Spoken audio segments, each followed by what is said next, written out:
Ladies and gents, welcome to the Delivered Social podcast. Now, it's to be fair, I'm sat with a legend. Now, the problem with this legend is that no one can say his surname. You know when you get those emails and you look at them and you think, I've got to speak to this guy later. How do I say that name? So I'm just going to go with introducing Stef from Shaping Portsmouth. Stef, come on. Like, Gemma's written in, okay, and she's gone, how am I meant to get, like, a lifelong partner dating with a surname like that? What did you do? Well, it's very simple. It's 4 syllables. I'm glad it's simple. That's all. It's Nienaltowski. Right, okay, and if you can say that 10 times over, drunk, we're fine. We're absolutely fine. Stef, pleasure to have you, bud. Thank you. So, Shaping Portsmouth, Yeah. how, like, you've been there, I mean, essentially from day dot, right? That's essentially what happened. Nearly. Yeah. Tell us about the journey. Certainly. So I was working locally for a company in North Harbour, now called Lakeside. And apparently in 2010, the leader of the council, who was then Gerald Vernon Jackson, called a crisis meeting because there was an awful lot of key sort of performance metrics that the city was trying to achieve were going in the wrong direction.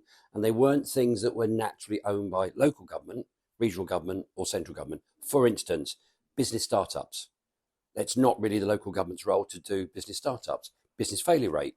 It's not, the local government's remit to do that. So Gerald explained to an audience, I think of 150 people, that we needed to do something to give the city a new kind of impetus.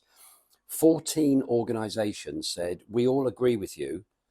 If we were to put some money into a fund, could we create a conduit organisation that was the bridge between public and private partnership? So Shaping the Future of Portsmouth was born. 14 organisations, 3 part-time staff, and it began to really get the wheels in motion.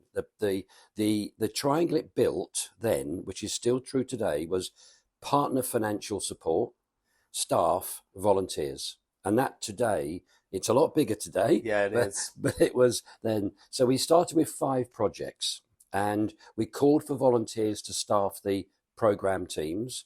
The 3 part-time staff, as the 6 staff do today, do all the running around and organising and minute taking and whatever. And then the financial partners pay the salaries of the staff.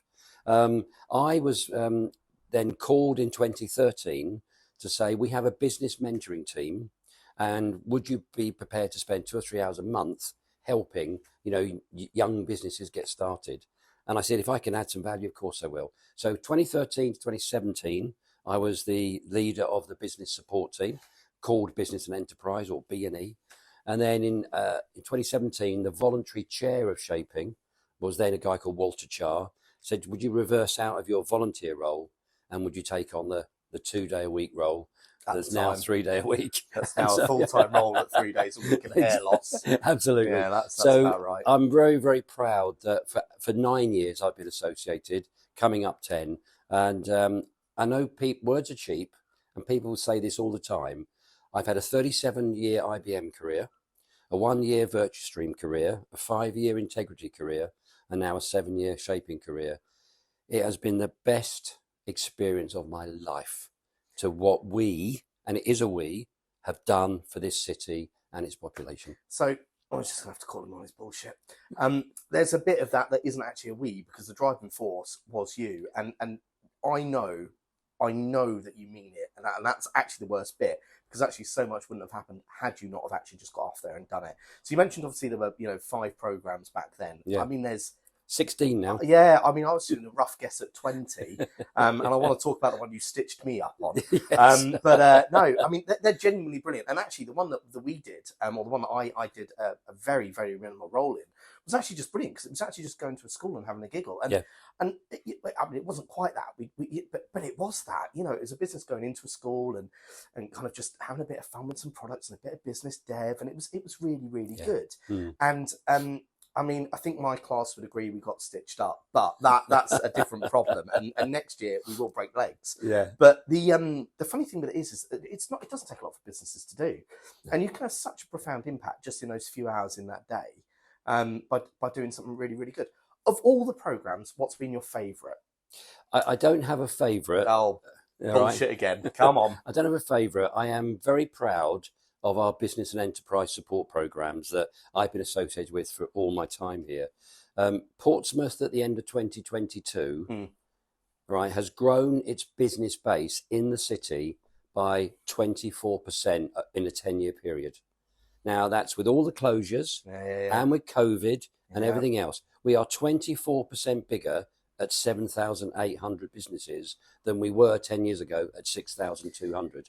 That's got to mean something for jobs, for kind of disposable income, prosperity, and just aspiration for people. I'd agree. It's interesting. So you talked about the formation of Shaping and kind of, groups of people coming together and whatnot, and how it doesn't really fit in local authority. So obviously for Delivered Social, Portsmouth is our second office, Guildford being our first. Yeah. And we'll talk about, why we chose Portsmouth and all that jazz and all of that, because it is interesting for us as a second entity coming into Portsmouth and actually joining the group. It is different than if we were, for want of a better word, born and bred here. Albeit, I have to say, it kind of feels like we were a little bit. That they've been, a bit like you. You say, I'm not from Portsmouth, but my God, it's my city, sort of thing. It is, yeah. And it kind of just feels it's got this weird wraparound thing. But you're right. The councils and the government don't necessarily. It's not really their remit. People collect the bins, collect the taxes, do that, do this. So there's this weird symbiotic relationship. And I remember working with Guildford Borough Council very, very closely during COVID. And they were doing some really, really good stuff. And I remember a Zoom call towards it must have been the second lockdown, end of the second lockdown. And there was this word or phrase said where we said, we can no longer go back to being just a council. Because overnight they were responsible for businesses that they hadn't even spoken to in the entirety of their time of existing. They collected business tax or whatever, but that was it. There was nothing else there. And you've got, in Guildford, they've got BIDS, they've got a business improvement district, and obviously BIDS are, people have very firm opinions on BIDS. I have to say, I think the Guildford BID, they've done an awful lot of good stuff. And I think they'd be the first to say they'd love to do a load more, but the budget just isn't there. They're a good bunch of people. Shaping obviously adopted a very, very, or Portsmouth adopted a very different policy with Shaping. And actually, I wonder if it's worked better, because one of the problems with a BID is that it doesn't necessarily focus on businesses. It normally focuses on retail and kind of a little bit of tourism at the same time. Whereas Shaping arguably has just got a hat for everything in some ways. That must cause some problems though too, right? It does. I'll be honest with you. Our demand for our services, is high. We don't have the supply side to do that. I don't like saying no to people, but sometimes we have to. But it's interesting what you said about BID, because I've been spoken to a few times about a BID district. In my view, we had 36 cruise ships dock in our port 4 years ago, right? Next year we'll have 120. Each ship is worth £1.7 million to the city, right, in terms of docking fees and expenditure. So when you say to the council, what are you doing about, the grabbing that tourist dollar or that tourist euro, it's not their role to do it. So we step in, we talk to Cruise Britain, Tourism South East, Visit Hampshire, Visit Portsmouth, the port. We get a couple of volunteers from Hovercraft, Hover Travel and Queen's Hotel. We put everyone together in a room for an hour and go, this is our vision. And they all buy into it, because we're not council. We're not county council. We are here to actually make Portsmouth the number one city to invest, live, learn, work and visit. So much talk about that, because so you're not council, everyone knows that, but it's really, really, really important to say that the relationship between the two are pretty symbiotic. Like the council really does support Shaping. Like they genuinely care. That not always get it right, what council does. I mean, they have limited purse strings, but they do value it without a doubt. I mean, I'm very proud. I've worked with both Conservative leaders and Liberal Democratic leaders. I also work with the leader of the Labour, 9 councillors as well. So we have a very apolitical stance, as you know. But yes, I'm truly grateful to all the colours of councillors who just value what we're trying to do. And that's really important, because actually you're right, you are absolutely apolitical. Like nothing has ever been, well, we don't do this because this, whatever. What's interesting is whoever's in power in the council or whoever wants to support actually believes in Shaping's vision as well. It's not, for want of a better word, it's colourless without it being, without it being a bit silly. It's, they bought into what it is. Going on the BID thing. So obviously, coming from Guildford into Portsmouth, very different for me, right? Yep. So Guildford is lovely cobbled high streets, and now I've got Commercial Road. It is Yeah. very, very different. Yeah. And I'm a fan of Portsmouth. I've been visiting for years. Obviously, I'm now here. I love it. Yeah. They've got. I mean, it's the retail part of it. Like, so we talk about the cruise ships, and I definitely want to come back to that. Gunwharf nails that. Absolutely nails that, and it's always going to nail it. It's got a great team. It's got a great bunch of people, and it's always going to nail it.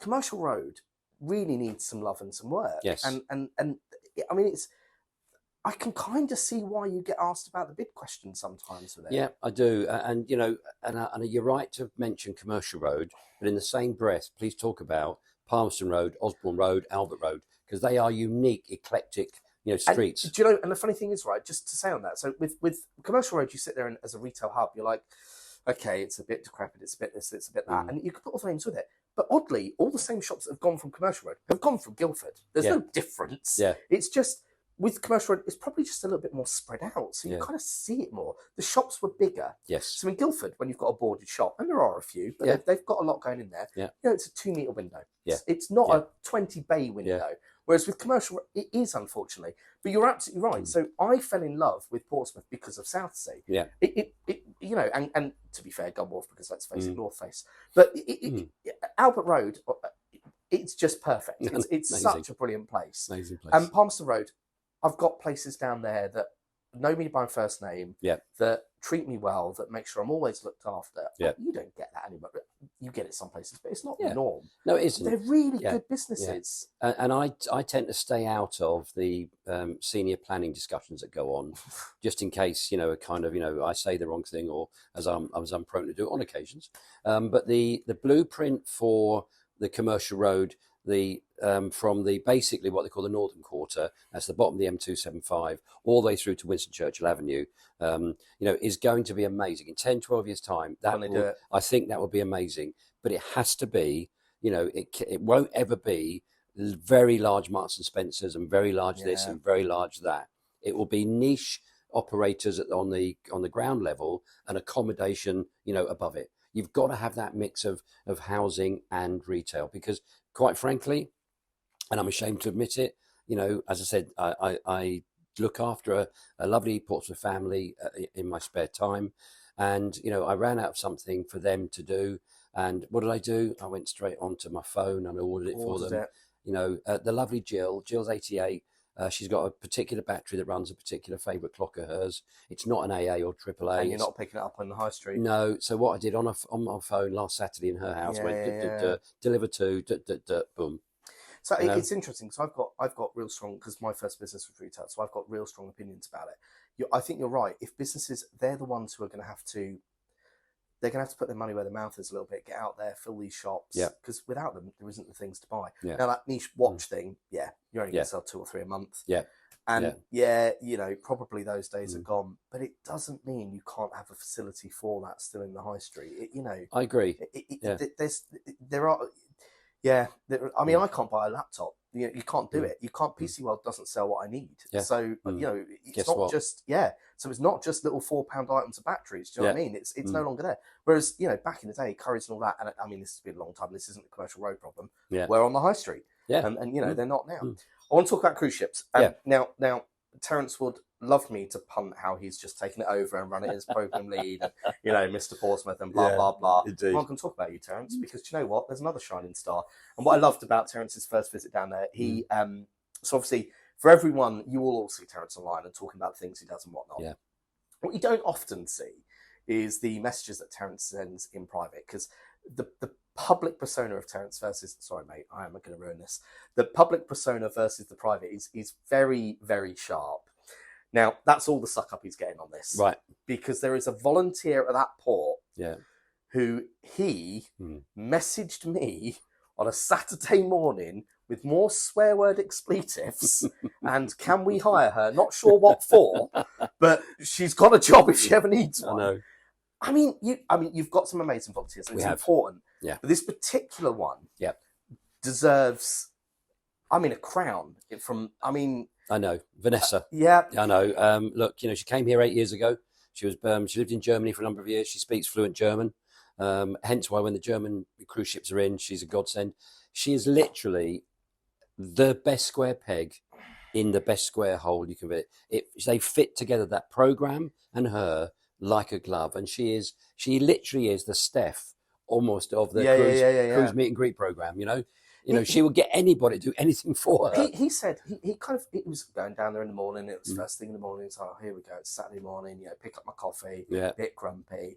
And his messages went from I'm tired and knackered to I'm inspired, and this is the only person we need. Now obviously they do need more volunteers, and we can use this as a bit of a recruitment drive. But she nails it. And what he also said was the visitors. When you look at the shaping vision of, let's grab these people, let's make sure they spend some money in the city. Yeah. It's not quite as cold as that, actually. I don't think it's as cold as that. I think shaping is much more, there is a business angle, of course there is. Yeah, of course. But I do think shaping is very good at looking after people. Yeah, we like to think so. She definitely does when they step off that cruise ship. I know. They love it. I know. She should win an award in fact, we should just have an award called Vanessa. The Vanessa Award, I know. Well, look, it's interesting because she was the Volunteer of the Year Award in January this year. We've launched next year's Shaping Conference, which is Friday the 26th of January at the Guildhall. And the wonderful Stefan Jones, who's now joined us as events coordinator, I said to Stefan, do you know what? We've got a real problem here. Who's going to win the volunteer award? It's not because Terence. Yeah, yeah. It's going to be amazing. But you're right. She is just incredible. But you're right to also call out that if you go across the 16 programs and you go around the 11 non-exec directors who are all volunteers, 193 people spend their time helping shaping every year. 193. If you think about it, quite privately, some of them as well. Yeah. So, whereas Terence will be your advocate publicly, there's definitely a good 100 of those. And more. They'll sit there behind closed doors. I know. And just they're work. Not doing it. They're not doing it for the kudos. No, they're not. They really care about the city. Yeah, and that's a change. And that's why I believe the colours that we actually, fly, whether it's business, education or community, whenever you talk to people, they resonate to one or another programme. There's almost something for everyone, whether it's helping, unemployed people to get those skills to try and get a job, whether it's inspiring school children as to what career they might like to have, or if it's helping a Samantha Cooper get her plant shop open in Marmion Road. All right. Everyone says, I really am passionate about do that. Something there. And that's what I love about that. We can't do much more with the envelope of people we've got. If we get more sponsors, we can take on more people and we can do more. But I'm risk averse in taking people on because the last thing I want to do is give someone a job and then a year later, it's not what it's so about. It's about, I'm trying to grow it incrementally, but with a sustainable element to it as well. So for us as a second location when we moved down, I think Terence was adamant that it was one of the things we had to do. It was one of the things we had to do. He was just he had a, from business point of view. I know you now. Right, I'd be very happy having a drink with you. I know who you are. Terence, very advocate, put a business plan together and was like, this is why we have to do this. This is what it is. Yeah. I think it's really important you said, with the 3 pillars, it's like, well, actually, some of them will fit into 2. So there's a lot of companies that I've met through you or through Shaping. So SLR Recruitment, great friends of us. We love them. They are a pain in the arse if you get them drunk. But actually, they're community and business, same as us. So they'll match 2 of the pillars, and they really want to be a part of it. You've got people like Spinnaker Tower that get involved and do things. Mary Rose get involved and do things. Like, this isn't a little committee club. It's grown a lot. So we talked about the amount of programs and all that's gone on. Now, obviously, you joined. Did you say it was 16 partners or 14? 14 in 2017. And where are we at? 67. And this is when this idiot decided it was a good idea to resign and go and retire. So cheers, mate. Right, retirement. Yeah. Why is it now time? What's the plan? First of all, it's not retirement. I'm leaving Shaping in very good hands. I am going to see whether I have got things to offer to other people. Mm-hmm. I know what I don't want to do. I don't want to be getting out of bed 3, 4, 5 mornings a week and doing 10, 11-hour days. But what I would like to do is have a small portfolio of businesses that I can help. And if I can help them, then that will keep this grey matter ticking over. 6 years ago, I was very privileged to be asked to be the chair of trustees at Citizens Advice Service here in Portsmouth. It's a volunteer role. I've got a brilliant set of 11 trustees who help us manage the operation. It's a £1.3 million charity. Yeah. We help 4,500 families a year with debt and with, claims on that. We do Macmillan support there as well. So I want to stay for one more term as chair of trustees at Citizen Advice, and with a bit of salt and pepper added in with the odd bit of consultancy. And then, of course, I've said to the shaping board, I am here. I am not going far. And in any time, 3 months, 6 months, 9 months, a year, if I can do anything to help the team, then I am not going anywhere. I'm just, I'd be remiss. So Citizens Advice, I mean, in every city, town, it is a fundamental part of the community makeup. Yeah. And it's such a diverse set of advice and skill set and challenge. And you say debt, that was, and it's funny, when you look at the adverts now, actually that's a big one that they now talk about, and maybe probably always have done a little bit, I think. But people go there for employment troubles. People go there for landlord problem. I mean, there's a raft of reasons, right? Yep. Debt's obviously a big one at the minute, and the challenges that's what are you seeing as those challenges at the moment? It's obviously the fact that we have two very different growths in that door that opens up in Winston Churchill Avenue. One of them is just the cost of living crisis, and the universal credit and the 0-hour contracts that these people have got. They can't make ends meet. They've got themselves into a state. They've used credit cards or they've taken a credit agreement, and their financial cash management knowledge is very low. So this is a great blend. The sort of 30 odd people who work for the service, and we have another 20 odd or so volunteers. The 30 odd people who work, they are passionate about helping people. Their salary isn't large. We can't afford big salaries, right? But what they're passionate about is about helping, Jonathan, who walks in the door with his wife and his children or whatever else. But what we've, as trustees, are able to give them is we've said to them, how many times has Jonathan in the last 5 years come back a second time or a third time with the same problem? So we created a revolving door index. And at one stage it was very high. It's now 4% a year. Only 4% of those 4,500 families come back a second time. Which, when you consider the news that Portsmouth would put itself in sometimes, actually is a pretty remarkable figure. I think so. And that's a testament to the job Sandy Bramley and all the team do there. But the other people that are coming in the door are people seeking immigration into the country. Yeah. So the last thing, we have a brilliant trustee called Shamila Dana. And Shamila, who again herself was an immigrant into this country, when we were planning the social enterprise that is our immigration service, and you have to have people with qualifications and all that to offer the advice, she said, for goodness sake, do not call it Citizen Advice something. Because I arriving here from Africa, don't know what that means. I don't know what the word citizen means. I'm not a citizen. So we've called it the Southern Immigration Service. So again, the idea is that, people will see the word Southern Immigration Service and they'll come in. And again, it's washing its face already in its first year. And it's brilliant. And we're now being asked by Fareham, Havant and Gosport, could you offer that? So for me, my future for the next 3 years, I hope, will be Citizens Advice. And if I can, as I said, if I can work with a few companies who share my kind of, maybe sense of humour. And if I can help them, then that's what I'm looking to do. I'm not yet ready for the pipe and slippers. When is that? Come on. Who knows, eh? Who knows? I think you're one of those people that's just never going to do it. I don't know. Look, I run once or twice a week, 3 or 4 miles. I cycle. Just 4 more miles than I do. I cycle once or twice a week. Again, 10, 12, 30 miles off road. Don't own a bike. I've always been active. I played football from the age of 8 to the age of 30 odd. I've run from the age of 30 odd. My wife Liz loves a sunbed and a swimming pool. Me and Liz will get on just fine. Indeed. I quite like old buildings, walking tours and whatever.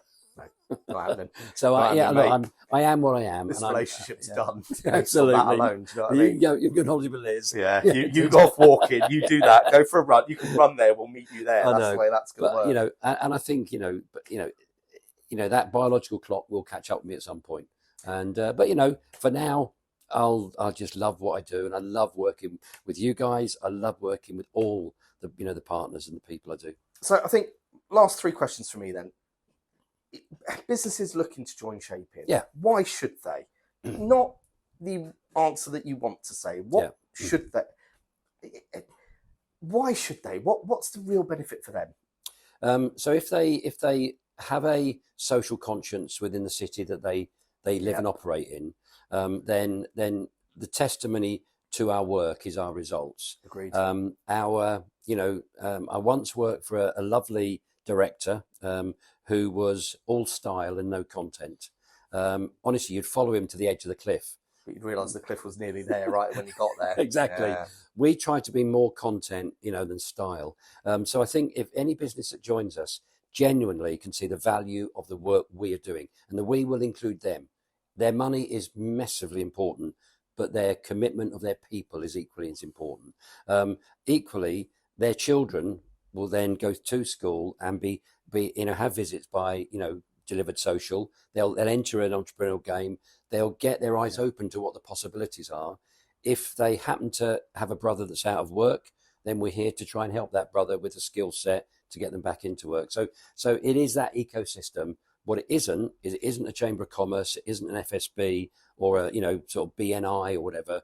We're not seeking to sort of do reciprocal arrangements. We generally say, have a good look at us, and if you value what we do, we'd love you to join us. So I've got to back that up. You're definitely not a BNI at all. But what I would say is the people that you do meet will be better than a BNI group. Sorry, BNI.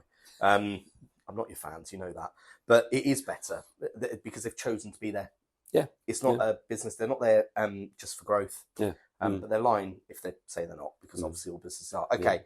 Question number 2, thing you're most proud of with Shaping, absolutely most. It could be a day, could be a project, one thing. 5 years ago, a volunteer of mine, Cashier Stewart, walked into my virtual door and said, I've got an idea. She said, I spoke to Stagecoach and they're going to lend us a bus for a day during National Apprenticeship Week. And I've spoken to some of the 11 senior schools, and 3 of them want us to come and visit with some apprentices to talk to their 11 to 16-year-olds about apprenticeships. That year, 2018, we actually saw 3 schools and we saw 84 pupils, and we talked to them about apprenticeships. 84. This year, February 2023, we saw 1,370 pupils. It's 1,370. It's by far one of the most just preposterously brilliant ideas, isn't it? I know. And you got Stagecoach, fair play to them. I know Queens lets the bus pull up and does, exactly. I mean, fair play to them. All of them, but all of the companies that actually attend the meetings between September and February, planning for that week, the school people.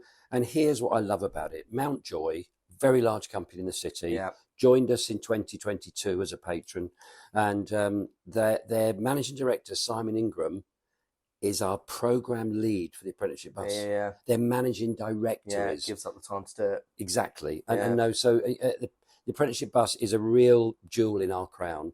And obviously I have to say, just building the business, the organisation is what it is today. I am so proud of everybody that's helped me build the slates that have built the roof that we're now standing on. Okay, so I'm not going to ask greatest failure because that's just wrong. So there's clearly none. Yeah. What's the thing you're going to enjoy not having to deal with? That's a good point. I think Me. No. I think the thing I will miss least, let's say, is just trying to disappoint people when we can't help them. We can't help them in that particular area they're in. Charities particularly, who are desperate for money, we can't and we never will write to our 67 partners and say, hey, can you now donate more, but for this time, for this charity? It's just a conflict I have, that I wish I could help them more. But what we then do is say, okay, we can't do that for you, but what could we do to strengthen your bid that you're trying to make, or could we put you in touch with someone else that can? So saying no is going to be, the thing I hate doing most. Stef, it's been an absolute pleasure having you. We wish you all the best in your next few ventures. Stay in touch, look after yourself, but more importantly, don't buy the pipe and slippers just yet. No, I won't. And can I honestly say, I think I said at the start, and I've been thinking about my sort of closing speech at conference for January already. Words are very, very cheap. But I can honestly tell you that with you, Jonathan, and with Terence and Delivered Social, you are literally the perfect partner to have in the team. So thank you for investing in us, and thank you for everything you do here. It's brilliant. And I'm just going to back that up and say, not everyone's words are cheap, which is definitely true of you, Stef. You've done your bit, mate, for this city. Well done. Thank you very much, Thank buddy. you.